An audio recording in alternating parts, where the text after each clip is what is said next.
स्वागत है आपका कॉन्सेप्ट एजुकेशन बाय एसएसपीएम में। आज मैं 11वीं कक्षा हिंदी कोर के लिए काव्य खंड से मीराबाई शीर्षक पाठ को लेकर आई हूँ। तो पहले मैं कवित्री मीरा का संक्षिप्त जीवन परिचय दूंगी, उसके बाद मीरा के पदों को पढ़कर उसकी व्याख्या करूंगी तथा प्रश्नों के उत्तर भी दूंगी। मीराबाई का स्थान कृष्ण भक्त कवियों में सर्वोच्च है। इनका जन्म राजस्थान के मेड़ता के निकट पुड़की ग्राम के प्रसिद्ध राज परिवार में 1948 ईस्वी में हुआ था। इनके पिता का नाम रतन सिंह था। मीरा का विवाह केवल 12 वर्ष की आयु में चित्तौड़ के राजा राणा सांगा के पुत्र कुंवर भोजराज के साथ हुआ था। दुर्भाग्यवश विवाह के 7-8 वर्ष के बाद ही मीरा पर वैधव्य के दुख का पहाड़ टूट पड़ा। मीरा के बचपन में ही उनकी माता का देहांत हो गया था। मीरा बाल्यकाल से ही कृष्ण की भक्ति में लीन रहती थी, पर पति की मृत्यु के बाद तो मीरा ने अपना सारा जीवन कृष्ण की भक्ति में लगा दिया। वे साधु संतों के सत्संग में रहने लगी और शीघ्र ही उनकी ख्याति दूर दूर तक फैल गई। राजघराने की एक रानी का संतों से मिलना जुलना और कीर्तन करना उनके परिवार वालों को अच्छा नहीं लगा। उन्हें तरह तरह की यातनाएं दी जाने लगी। अंत में तंग आकर मीरा ने मेवाड़ छोड़ दिया और मथुरा वृंदावन की यात्रा करते हुए द्वारिका जा पहुंची। वहां वे भगवान रणछोड़ की आराधना में लीन हो गई। मीरा लौकिक बंधनों से पूर्णतः मुक्त होकर निश्चिंत भाव से साधु संगति और कृष्ण की पूजा उपासना में अपना समय व्यतीत करने लगी थी। ऐसी ही परिस्थिति में वे गा उठी, मेरो तो गिरधर गोपाल दूसरो न कोई, जाके सिर मोर मुकुट मेरो पति सोई। लौकिक सुहाग तो मिट गया, किंतु मीरा ने अलौकिक सुहाग पा लिया था। वह पग घुंघरू बांध मीरा नाची रे की अवस्था में आ गई थी। उनके देवर विक्रमादित्य ने जहर का प्याला भेजा। मीरा उसे गिरधर का चरणामृत समझकर पी गई। ऐसा अनुमान है कि मीरा ने 1546 ईस्वी के आसपास अपना नश्वर शरीर त्याग दिया था। उनकी रचनाएं हैं, उन्होंने मुख्यतः स्फुट पदों की ही रचना की है, पर जो कि मीराबाई की पदावली के नाम से संकलित है। इस पदावली में कुछ पद छांट कर लोगों ने राम मुलार, राग सोरठा संग्रह, राग गोविंद आदि संकलन बना डाले थे। लेकिन सच यही है कि भिन्न भिन्न रागनियों में गाए जाने वाली भक्तिपूर्ण पदावली मीरा की ही रचना है। इन्होंने माधुर्य भाव से कृष्ण की भक्ति की थी और इनमें भक्ति भावना की प्रधानता है। तो अब मैं मीरा के पद को पढ़ूंगी और उसके बाद उसके भावार्थ बताऊंगी। मेरो तो गिरधर गोपाल दूसरो न कोई, जाके सिर मोर मुकुट मेरो पति सोई। छाड़ी दई कुल की कानी कहा करी है कोई, संतन ढिग बैठी बैठी लोक लाज खोई। असुवन जल सींची सींची प्रेम बेली बोई, अब तो बेली फैली गई आनंद फल होई। दूध की मथनिया बड़े प्रेम से बिलोई, दधी मथी घृत काढ़ी लियो डारी दई छोई। भगत देखी राजी हुई जगत देखी रोई, दासी मीरा लाल गिरधर तारो अब मोही। मीराबाई कहती हैं कि मेरे तो गिरधर गोपाल अर्थात श्री कृष्ण ही सर्वस्व है। अन्य किसी से मेरा कोई संबंध नहीं। जिस कृष्ण के सिर पर मोर का मुकुट है वही मेरा पति है। मैं श्री कृष्ण को ही अपना पति मानती हूँ। इस भक्ति के लिए मैंने माता पिता भाई बंधु आदि सभी को छोड़ दिया है। वे मेरे कोई नहीं होते। मैंने तो अपने वंश और परिवार की मर्यादा को भी त्याग दिया है। अब मेरा कोई कुछ नहीं कर सकता है, अर्थात मुझे किसी की भी चिंता नहीं है। मैंने तो लोक लज्जा को खोकर संतों के निकट बैठना स्वीकार कर लिया है। साधु संतों के पास बैठने से यदि लोक लज्जा जाती है तो भले ही चले जाए, मुझे अब कोई अंतर नहीं पड़ता है। मैंने तो अपने आंसुओं रूपी जल से प्रभु प्रेम रूपी बेल को बोया है और अब तो यह बेल फलने फूलने लगी है। अब इसमें आनंद रूपी फल आ रहा है। कवित्री कहती है कि मैंने दूध की मथनिया को बड़े प्रेम से मथा है और इससे दही मथ कर घी तो निकाल लिया है और छाछ को छोड़ दिया है। अर्थात मैंने सार तत्व को ग्रहण कर लिया है और सारहीन जो था उसे मैंने छोड़ दिया है। मैं तो भक्तों को देखकर प्रसन्न होती हूँ और संसार के रंग ढंग को देखकर दुखी होती हूँ। मीरा अपने प्रभु से प्रार्थना करती है कि हे प्रभु, मैं आपकी दासी हूँ और आप मुझे इस भवसागर से पार उतारिए। अब मैं मीरा के दूसरे पद को पढ़ूंगी।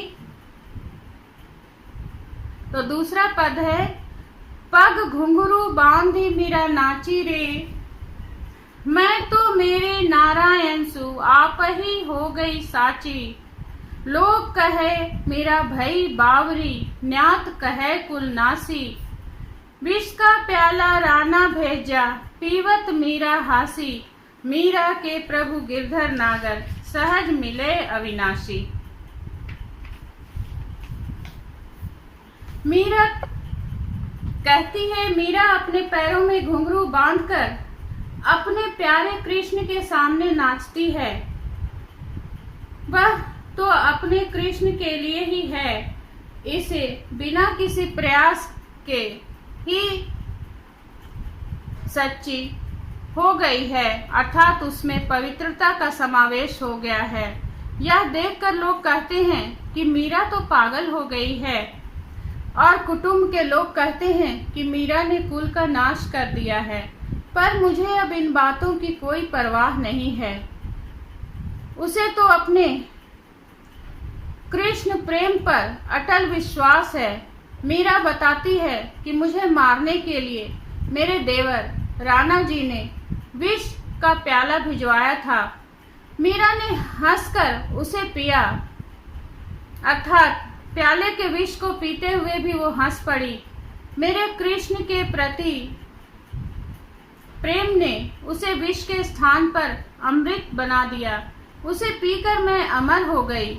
मीरा के प्रभु के रूप में गिरधर नागर अर्थात कृष्ण की प्राप्ति हो गई। वे उसे बिना किसी विशेष प्रयास के मिल गए हैं। वे अविनाशी भी हैं। अब मैं इस पाठ से प्रश्न और उसके उत्तर भी बताऊंगी। तो पहला प्रश्न, मीरा कृष्ण की उपासना किस रूप में करती है और वह रूप कैसा है? मीरा कृष्ण की उपासना पति के रूप में करती है। यह रूप अत्यंत मनोहारी है। मीरा इसी रूप पर बलिहारी जाती है। कृष्ण ने इस रूप में सिर पर मोर मुकुट पहन रखा है और मीरा को कृष्ण का यही रूप प्रिय है। वह कृष्ण को अपना पति मानती है। अब अगला प्रश्न है, भाव और शिल्प सौंदर्य स्पष्ट कीजिए। असुवन जल सींची सींची प्रेम बेली बोई, अब तो बेली फैली गई आनंद फल होई। जिसका भाव सौंदर्य है, मीरा ने भारी कष्ट सहकर प्रेम की बेल बोई है, अर्थात भारी कष्टों के मध्य मीरा के हृदय में कृष्ण प्रेम उत्पन्न हुआ है।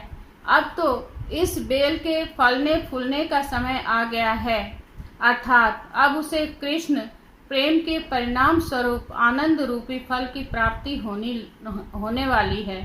अब वह इससे वंचित नहीं होना चाहेगी। शिल्प सौंदर्य है, सींची सींची में पुनरुक्ति प्रकाश अलंकार है, प्रेम बोली बेली तथा आनंद फल में रूपक अलंकार है। ब्रज एवं राजस्थानी भाषा का मिश्रित रूप है। अगला प्रश्न है, लोग मीरा को बावरी क्यों कहते हैं?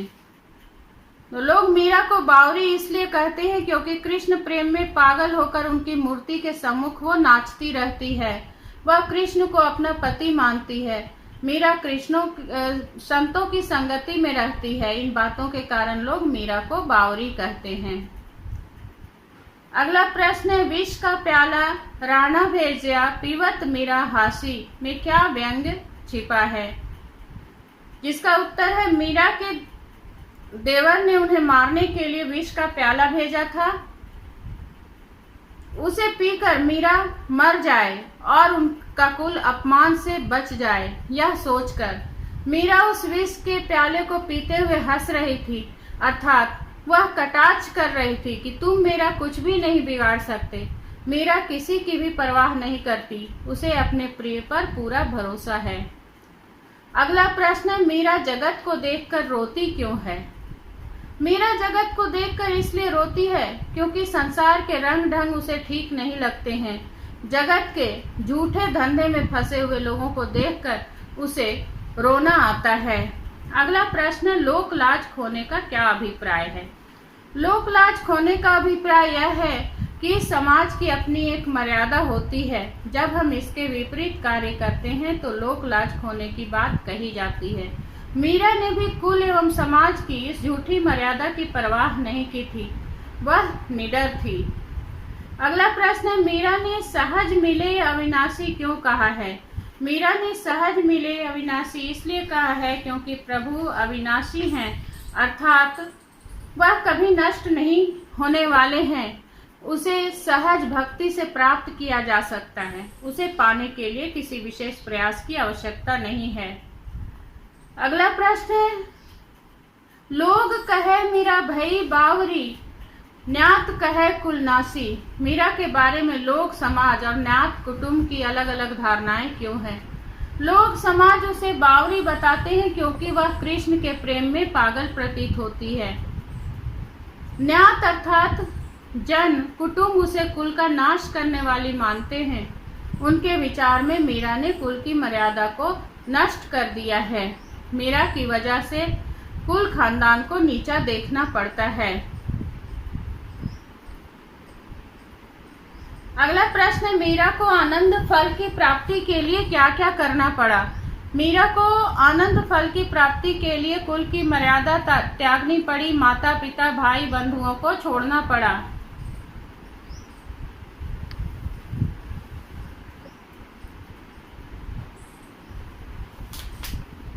अगला प्रश्न है, मीरा ने कुल की कहानी क्यों छोड़ दी? पति की मृत्यु के बाद परिवार के लोगों ने उसे तंग करना शुरू कर दिया। उसकी कृष्ण भक्ति पर तरह तरह के रोक वो लोग लगाते थे। अतः मीरा ने घर बार का त्याग कर दिया और मंदिरों में रहने लगी। उसने परिवार और अन्य लोगों की परवाह करनी छोड़ दी। अगला प्रश्न है, प्रेम बेली के रूपक को स्पष्ट कीजिए। बेल को बोना पड़ता है, उसे सींचना पड़ता है, तभी उस पर फल आता है।